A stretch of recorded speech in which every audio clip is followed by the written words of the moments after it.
प्यारे विद्यार्थियों नमस्कार। स्वागत है आप सभी का अपने YouTube चैनल पीके एजुकेशन पर। तो आज का हमारा शानदार सेशन है जो चतुर्थ श्रेणी से संबंधित रहने वाला है। जो भी विद्यार्थी राजस्थान में चतुर्थ श्रेणी की तैयारी कर रहे हैं तो उनके लिए आज का सेशन बहुत ही महत्वपूर्ण रहने वाला है। और इसके अंतर्गत अपन जो महत्वपूर्ण बातें हैं यानी कि कौन सी बातें आपको फार्म भरते समय ध्यान में रखनी है, कौन से विभाग आपको चुनने हैं और कौन से बड़े बदलाव हुए हैं वो भी अपन देखने वाले हैं। इसके साथ अदर डाउट भी है वो भी देखने वाले हैं कि प्रमोशन में कितना क्या समय लगता है और वाकई में प्रमोशन में इतना ज़्यादा समय नहीं लगता है और किस किस पोस्ट पर जल्दी प्रमोशन होता है वो भी अपन देखने वाले हैं।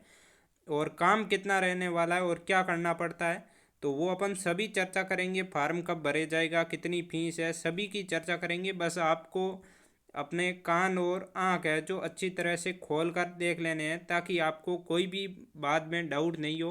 तो चलिए अपने शानदार सेशन की शुरुआत करते हैं। उससे पहले मैं आपको थोड़ा सा इसके सिलेबस के बारे में बता देता हूँ कि इसका सिलेबस है जो किस तरह से रखा हुआ है। तो देखो, आपके टोटल यहाँ पर 120 ट्यूशन्स आने वाले हैं और टोटल 200 मार्क्स का पेपर रहने वाला है। और इसके अंतर्गत आपका एक जो क्वेश्चंस है उसका मार्क्स वेटेज रहने वाला है वो 1.67 रहने वाला है।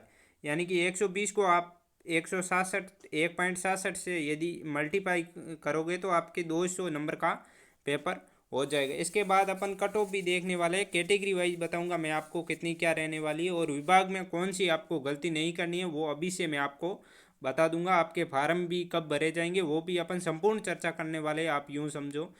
तो इसके बाद यदि आपका 200 नंबर का होने वाला है तो 120 देखो किस तरह से पेपर जो सिलेबस है वो आपका डिफाइंड किया हुआ है, जिसमें आपका सबसे ज़्यादा वेटेज के अनुसार ही मैंने रखा है आपके यहाँ पर कि सबसे ज़्यादा हिंदी का वेटेज है 30 मार्क्स का है और मैथ 25 मार्क्स की आने वाली है और इंग्लिश 15 नंबर की आने वाली है।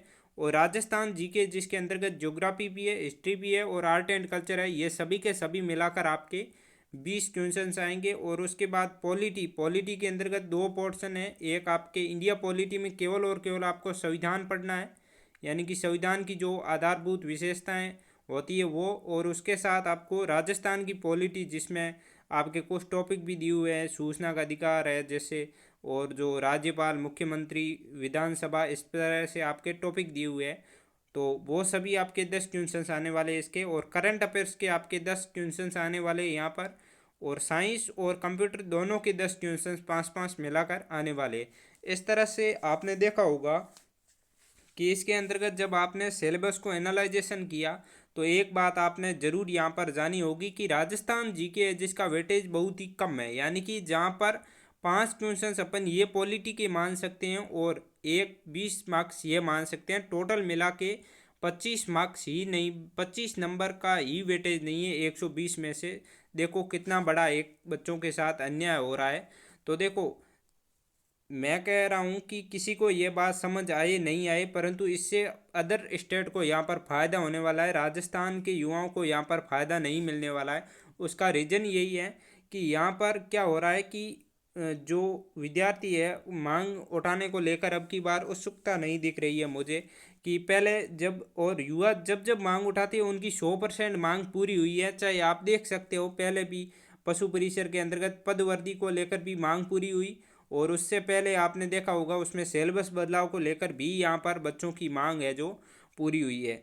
और जब पशु परिसर के अंतर्गत मैं भी बच्चों के साथ कंधे से कंधा मिलाकर खड़ा था, मैं भी आपके पशुपालन सचिवालय जो सचिव है, मुख्य सचिव पशुपालन विभाग के, उससे भी मिलकर आया तो बात भी की। तो वहाँ पर आपकी यहाँ पर हम और विनोद जी सर गए थे एक साथ ही, वहाँ पर आपकी मांग है जो पूरी करवाई थी। और इसके साथ जब मैं पशु परिसर से संबंधित पद है उसमें बढ़ाने को लेकर जब मैं आपके जो कहते हैं ना राजस्थान में पशुपालन की भूमिया वगैरह सर के नाम से जाने जाते हैं काफ़ी, उनके पास गया कि अपन चले आंदोलन करते हैं या बच्चों के साथ खड़े होते हैं उनके पद को बढ़ाने को लेकर। तो उनका रीज़न था कि अब मैं तो बिजी हूँ और आपके अब पद है जो पशु परिसर में बढ़ने वाले नहीं है क्योंकि अभी जो मांग है वो उठ ही नहीं सकती। तो उनका यही राय था, परंतु मैं आपके साथ खड़ा रहा था उसी समय भी। आपके पद 100% यहाँ पर बढ़े। उसी तरह से यदि आप कंधा से कंधा मिलाकर यहाँ पर राजस्थान जीके के संबंध में भी यदि मांग उठाते हो और साथ रहते हो तो आपकी 100% यहाँ पर मांग पूरी होगी। और यहाँ पर लगभग 50% तो होना ही चाहिए, क्योंकि जब वैकेंसी राजस्थान की है तो फिर इतना तो राजस्थान जीके होना ही चाहिए। तो इसके साथ आपके एक और यहाँ पर नेगेटिव मार्किंग है वो 1/3 रहने वाली है, यानी नेगेटिव मार्किंग भी अच्छी खासी है। तो कितनी क्या कट ऑफ रह सकती है वो अपन देखेंगे। उससे पहले बेस्ट विभाग देख लेते हैं कि अपन को बेस्ट विभाग है जो कौन से चुनने होते हैं। तो देखो आपके जो 52-53 हज़ार, अब तो 1,000 प्लस यहाँ पर 1,500 के आसपास पद भी बढ़ा दिए गए। पहले आपके 52 हज़ार थे, अब लगभग 53,500 प्लस पद है यहाँ पर। तो अब इसके अंतर्गत कौन से विभाग सबसे बेस्ट रहेगा, यानी फॉर्म भरते समय अपन को क्या करना होगा, तो मैं आपको बता दूं। पहले तो आपका फॉर्म से संबंधित ही बता देता हूं कि कब भरे जाएंगे। तो आपके 21 मार्च से शुरू होंगे, फॉर्म स्टार्ट हो जाएंगे।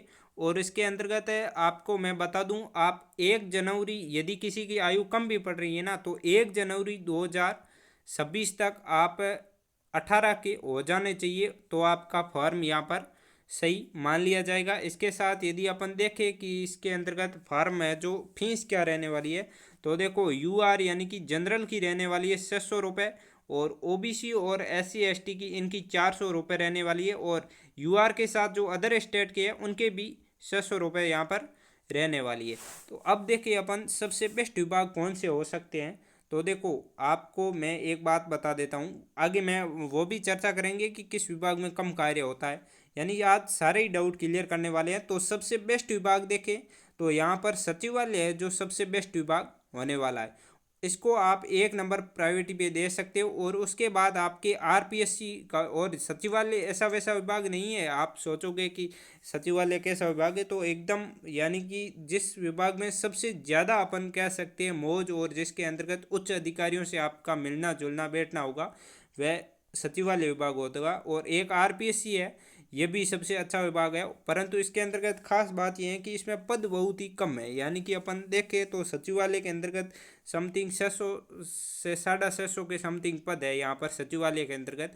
और आरपीएससी में भी इतने ही लगभग थोड़े पद ज़्यादा है, परंतु सबसे ज़्यादा जो पद है वो है शिक्षा विभाग के अंतर्गत, लगभग 50% से ज़्यादा है। यानी कि 26,500 आपके पद है जो यहाँ पर शिक्षा विभाग के अंतर्गत है। तो ये ऐसे विभाग है जो आप प्राइवेटी पे रखें, क्योंकि इस विभाग में ज़्यादा काम भी नहीं होता है, आप साथ में पढ़ भी सकते हो। इसके साथ वन विभाग, और मैं एक आपको खास बात बता देता हूँ कि जो भी आपके यहाँ पर होगा 100+ विभाग है जो आप युवा को सबसे बेस्ट लगे, यानी कि अपनी इच्छा अनुसार ही कर सकते हो। यहाँ पर आपके पास दबाव नहीं है कि मैं ऐसा नहीं बोल रहा हूँ कि आप यही चुनो, ये बस मुझे अच्छे लगे इसके अनुसार बोल रहा हूँ। बाकी आपको जो अच्छा लगे वो आपको करना है, ये मैं अभी भी बता देता हूँ, क्योंकि आपकी पसंद को मैं दबा नहीं सकता। ये तो केवल मुझे अच्छे लगे इसलिए मैं आपको बता रहा हूँ। अब अपन देख लेते हैं कि यहाँ पर कट ऑफ कितनी क्या जाने वाली है और कितने नंबर क्या लाने पड़ेंगे, ताकि अपन एक सेफ स्कोर के अंतर्गत रह सके, हाँ अपना भी सिलेक्शन हो सकता है इसे मान सके। उसके बाद अपन जो अदर डाउट है प्रमोशन वगैरह वो भी देखेंगे कि कितना क्या रहता है इसमें। तो सबसे पहले तो मैं आपको बता दूं, आप किसी भी वैकेंसी का हिस्ट्री उठाओगे और इसके साथ इस पेपर का स्ट्रक्चर क्या है वो समझोगे, तो अपन खुद आप कट ऑफ बता सकते हो कि हाँ इतनी रह सकती है। एक तो इसके अंतर्गत 1/3 है जो आपके माइनस मार्किंग है, इसको आप हमेशा के लिए ध्यान में रखोगे पेपर की कट ऑफ जानने के लिए। और दूसरा, आज तक किसी भी पेपर के अंतर्गत 70% से ज़्यादा कट ऑफ नहीं गई है। और कुछ लोग कहते हैं ना कि पेपर इजी हार्ड आता है, चाहे कोई भी पेपर उठा लो, इजी हार्ड कुछ नहीं होता है। वो पेपर बनाने वाले एकदम डिफाइन करना जानते हैं कि किस तरह से पेपर बनाना है, तो उसी तरह से आप समझे। और 70% उसमें जाती है, तो इसमें मैं लिख के दे देता हूँ आपको 65% से ऊपर मेरिट है जो नहीं जाने वाली। ये तो मैं कुछ हाईएस्ट ही बता रहा हूँ, इससे कम ही जाने वाली है, परंतु अपन एक इतना तो मानेंगे कि 65% यदि आप ले आते हो तो सेफ स्कोर के अंतर्गत रह सकते हो। अब अपन कैटेगरी वाइज कितने नंबर है जो लाने पड़ेंगे वो अपन देख लेते हैं। सबसे पहले जनरल ओबीसी की बात करेंगे, फिर एमबीसी की बात करेंगे, एससी और एसटी की बात करेंगे, और ईडब्ल्यूएस की भी बात करेंगे, टीएसपी और नॉन टीएसपी की यहाँ पर बात करने वाले हैं। तो सबसे पहले तो अपन टीएसपी और नॉन टीएसपी की देखें कि इसमें कितने क्या नंबर लाने पड़ेंगे, यानी अदर भी आपको मैं बताऊंगा जो भी आपकी कैटेगरी है उसमें। टीएसपी और नॉन टीएसपी के अंतर्गत आप 50% ले आते हो तो आपका सिलेक्शन 100% आसानी से हो जाएगा। 50% यानी कि आप देखो माइनस मार्किंग है तो इतनी ज़्यादा कट ऑफ नहीं जाने वाली है, मैं ये आपको अभी भी बता रहता हूँ, ये मुझसे अभी भी लिख के ले लो, इतनी कट ऑफ ज़्यादा नहीं जाने वाली है। और टीएसपी और नॉन टीएसपी में यदि आप 60 क्वेश्चन सही कर देते हो, काट पीट के बोल रहा हूँ मैं, काट पीट के, ऐसे नहीं बोल रहा हूँ। और जो हवाबाजी में बात करते हैं ना कि 80% मार्क्स लाओगे तो ही सिलेक्शन होगा, 80% मार्क्स यहाँ पर लाए ही नहीं जाएंगे, क्योंकि एक तो यहाँ पर माइनस मार्किंग अच्छी खासी है, और जब लाओगे ना, जो विद्यार्थी एग्ज़ाम देता है उसको पता है कि कितने 60 क्वेश्चंस भी कितने मुश्किल से सही किए जाते हैं। और फिर ईडब्ल्यूएस की बात करें तो आप इसके अंतर्गत 62 से 63 क्वेश्चन सही कर देते हो तो आपका आसानी से यहाँ पर सिलेक्शन हो जाएगा। SC ST की बात करें, ये मैं मेल की बता रहा हूँ, फीमेल की आप एक आध नंबर कम भी कर सकते हो, 1-2 नंबर, तो भी आपका आसानी से सिलेक्शन हो जाएगा। और इसके साथ SC और ST की बात करें तो यहाँ पर आपको काट पीट के क्वेश्चन सही करने पड़ेंगे, 64 से 65 क्वेश्चन है जो आपको सही करने पड़ेंगे 120 में से। ये मैं क्वेश्चंस बता रहा हूँ कि आपको 120 में से कितने क्वेश्चन सही करने पड़ेंगे। और इसका एग्ज़ाम मैं आपको भूल गया बताना, फार्म तो बता दिया। तो एग्ज़ाम आपका यहाँ पर सितंबर के अंतर्गत कंडक्ट करवाया जाएगा, डेट भी आपको घोषित हो गई है, विज्ञप्ति भी पूर्ण रूप से घोषित करके आपको नोटिफिकेशन भी डाल दिया गया है। तो अब अपन MBC की बात करें कि इसमें कितनी क्या रह सकती है, तो इसके अंतर्गत मैं आपको 67 से 68 नंबर लाने के लिए बोलूँगा कि इतने क्वेश्चन आप सही कर देते हो तो आपका सिलेक्शन फाइनल रूप से श्योर हो जाएगा। OBC की बात करें तो यहाँ पर 68 से 70 क्वेश्चन आपको सही करने पड़ेंगे। और जनरल की बात करें, ये मैं ऐसे नहीं कह रहा कि आप इतने ही मार्क्स लाओ जो मैं बता रहा हूँ, आप टारगेट तो 120 में से 80 क्वेश्चन सही करने के रखो, कम से कम 80 क्वेश्चन तो आप सही करने का टारगेट रखो। बट इतने नंबर लाओगे तो आपका सिलेक्शन आसानी से हो जाएगा। और ये मैं बात बता रहा हूँ कि इतने नंबर भी आपसे मुश्किल से लाए जाएंगे। इसके अंतर्गत विषय भी इस तरह से है, इंग्लिश भी है, मैथ भी है, करंट भी है, यानी कि कोई सब्जेक्ट किसी बच्चे का टॉप हो सकता है, परंतु यहाँ पर मल्टीपल सब्जेक्ट है जिसमें सभी सब्जेक्ट किसी भी बच्चे के एक समान नहीं हो सकते। तो इतने भी नंबर लाने के लिए वो कहते हैं ना कि लाले पड़ेंगे। तो अब जनरल की बात करेंगे तो इसके अंतर्गत आपको 72 से 73-74 के मध्य आपको क्वेश्चन सही करने पड़ेंगे मेल के अंतर्गत। और फीमेल के अंतर्गत इससे आप हर एक कैटेगरी में एक दो नंबर कम कर सकते हो। और अब अपन इसकी बात करें कि इसके अंतर्गत प्रमोशन वगैरह क्या रहता है और काम कितना क्या करना पड़ता है, इसके साथ आपके अदर भी डाउट है तो भी आप बता सकते हो कमेंट बॉक्स में, आपको एकदम तसल्ली से यहाँ पर रिप्लाई दी जाएगी। तो प्रमोशन भी इसमें अच्छा खासा रहता है, आपको LDC भी बना दिया जाता है, इसी से UDC भी बना दिया जाता है, और AAO तक भी आपका देखो कितना बड़ा प्रशासनिक अधिकारी, AAO तक भी इसी वैकेंसी से आपको बनाया जा रहा है। ये कब तक बना दिया जाएगा, तो देखो इसके लिए एक नियम होते हैं कि आपके 2 वर्ष जो आपका प्रोबेशन काल चलता है उसके बाद आपके एक लिस्ट निकल कर आएगी वरिष्ठतम की, उसमें आप फॉर्म अप्लाई करोगे तो उसके अनुसार जितने पद आपके इस वैकेंसी के द्वारा लिए जाएंगे उतने पद आपको वहाँ पर भरा दिए जाएंगे। इसके बाद काम कितना और क्या करना पड़ता है, तो देखो ज़्यादा काम यहाँ पर नहीं करना पड़ता है, आप बेचिंता से रहिए, क्योंकि यहाँ पर आपको ज़्यादा से ज़्यादा 1 से 2 घंटा ही काम करने को पड़ेगा, एक बार नौकरी लग जाइए, बाकी इसमें काम वगैरह वो बाद में देख लेंगे। फिर भी मैं आपको जब कमेंट थे तो बता रहा हूँ, बाकी मुझे नहीं लगता है कि युवा खुद भी चाहते हैं कि इतना तो काम अपन कर ही सकते हैं। और काम क्या करना पड़ता है, काम कुछ भी नहीं करना पड़ता है। वहाँ पर आप मान लो कोई लग गए सचिवालय विभाग में लग रहे, तो वहाँ पर आपको पानी की गिलास भरनी हो गई या छोटा मोटा उनके डॉक्यूमेंट से संबंधित यदि कार्यभार हल्का कर भी दिया जाए तो मुझे नहीं लगता कि इसमें कोई युवाओं को प्रॉब्लम आती होगी। तो इसी तरह से अदर शिक्षा विभाग में ऐसे ही नॉर्मल कार्य होते हैं। और इस तरह से ये थी आज की इन्फॉर्मेशन।